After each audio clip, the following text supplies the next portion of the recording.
Я вот на память.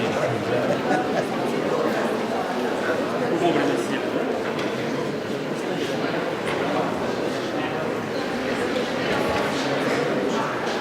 О, да.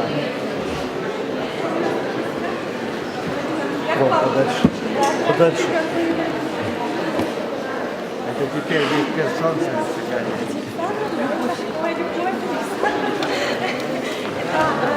Наш спикер первой площадки.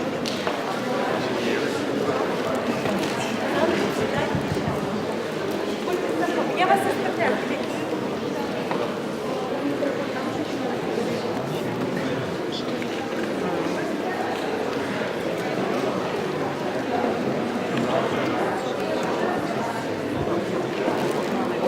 Уважаемые коллеги, пожалуйста, проходим в зал, присаживаемся.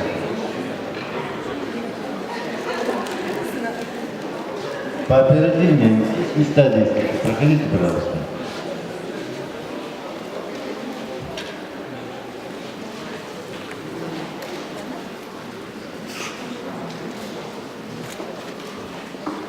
Добрый день, уважаемые коллеги. Мы сегодня с вами проводим форум, который посвящен очень важной теме. Это тема многодетных семей. Аналогичный форум проходил первый в России в Ивановской области. Так получилось, что когда проходил этот форум в Ивановской области, решили, что Республика Коми, наверное, не безосновательно, да, к теме многодетных семей относится очень внимательно. И со стороны как исполнительной, так и законодательной власти, в общем-то, оказывается поддержка многодетным семьям. Причем не на словах, а на деле. То, что на деле, вы внизу, в принципе, могли и на втором, и на третьем этаже убедиться, что это люди неравнодушные. Значит, на нашем форуме присутствует глава Республики Коми Сергей Анатольевич Гаприков,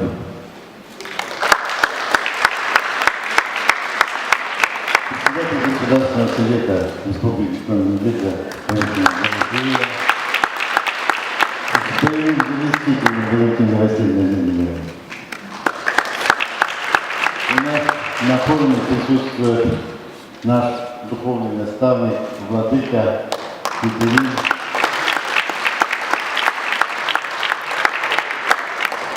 Я, наверное, думаю, правильно вот то, чем занимаются многодетные семьи, это богоугодное дело. Так понимаете, да? Поэтому владыка почтил нас своим посещением. Также у нас присутствует Анатольевна Семенова. Она представляет у нас многодетные семьи по России, член Общественной палаты Российской Федерации. Вы не поверите, вот вы встаньте еще, Мариночка, еще раз. Да, это мама 6 детей. Это, наверное, самый главный титул. Елена Владимировна Урбан у нас представляет Ленинградскую область. Это тоже мама 5 детей. Значит, вы прекрасно понимаете, что всех желающих вот этот зал не смог вместить, поэтому мы воспользовались услугами, будем говорить так, современной техники, а именно трансляцию из этого зала ведем в режиме онлайн. Поэтому те регионы Республики Коми, я имею в виду районные города, которые не имели технической возможности приехать к нам на наш форум, они все это, нашу работу, все будут видеть в режиме онлайн. То есть по видеоконференции. И кроме этого, Омск и Псков тоже заявились о том, что они будут присутствовать на нашем форуме, но в виде режима онлайн. Значит,